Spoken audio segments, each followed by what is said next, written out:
Good afternoon, this is Joe Biondo with Inbound Logistics Magazine, and we are live on day 2 of MODEX 2026. Right now I'm speaking with Darius Landrum, Senior Product Marketing Manager, and Eric Breen, Director of Enterprise Sales at Kaleris. Darius, Eric, how are you today?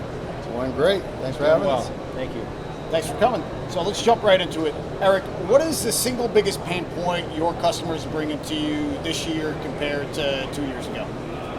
Well, I think the pain point hasn't changed. It's still efficiency, but cost reduction. Okay. But now the tools are available now they weren't available 2 years ago that maybe even address those issues. So with the advent of AI, computer vision, those type of tools are now, I would say, mainstream, but they're available. So they're really going after it. So that cost reduction, labor side, they're really going for it this time.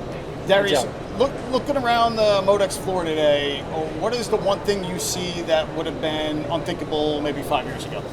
Yeah, 2 words: autonomous execution. Yep. All right, 5 years ago it was all about visibility, real-time visibility. Where's my shipment right now? Today it's all about executing on that, right? Yep. So just yesterday, Kaleris announced AI gate vision, right? And that is all about, clearing the gate, right?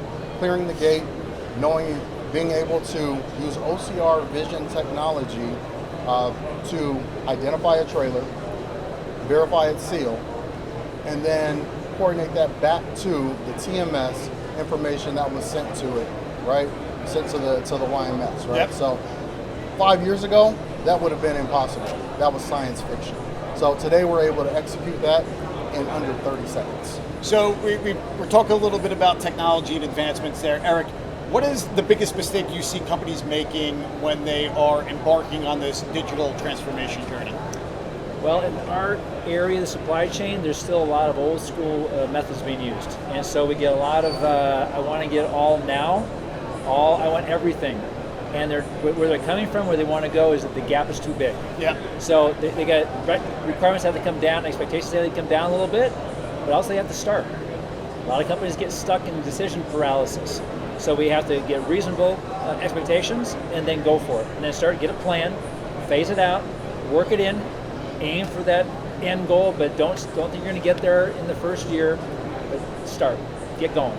So Eric, the yard gate is often seen as, where the supply chain grinds to a halt. So how is Kaleris using AI gate automation to turn what's typically a 15-minute manual check-in into a 30-second autonomous pass?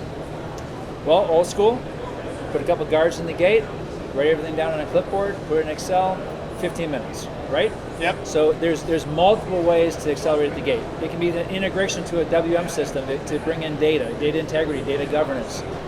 You can have the computer vision that Darius talked about, bringing in cameras and computer to actually see the numbers on the trailer, bringing in data. It can be as simple as having a driver app.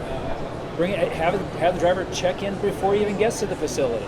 Have all the data there. QR scan like you do at the airport. A lot of ways you can do that. It's a mix. What's best, it depends on the gate itself. Yep. But 15 minutes, that's the old way of doing it. No one should do it that way anymore.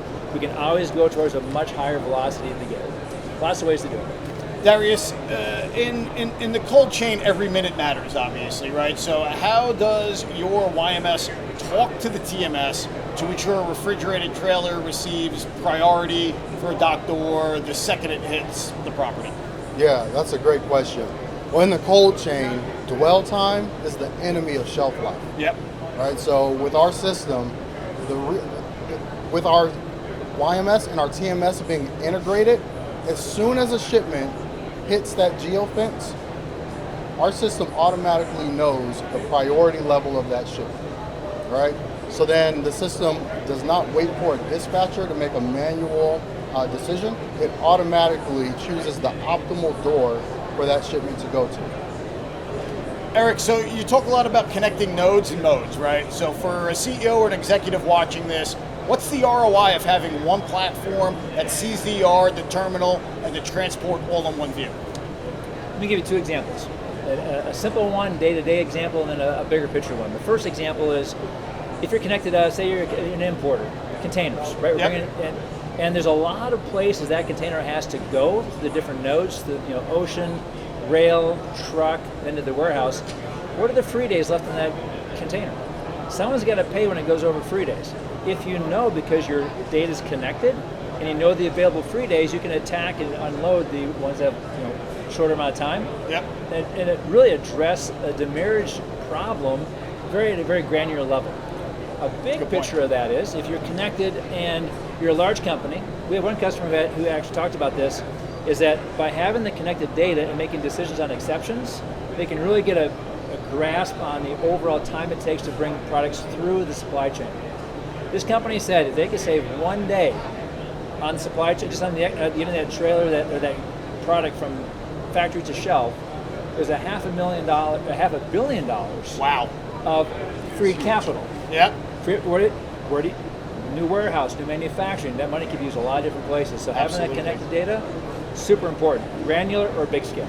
So Darius, as we look at the future of the autonomous supply chain, what is the biggest challenge in getting these different systems, whether it's the YMS, TMS, and TOS, to finally speak in the same language?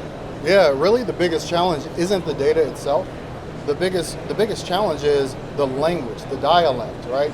So the YMS, the TMS, and the TOS were all historically built independent of each other, and they all have their own separate language. How Kaleris is tackling that problem is we have what's called our Execution and Visibility Platform, or EVP. It's an execution layer that sits on top of those systems, because we do offer those at Kaleris independent of each other or integrated with each other. So EVP is that translator that gets all of those systems talking to each other, and it's the connective tissue.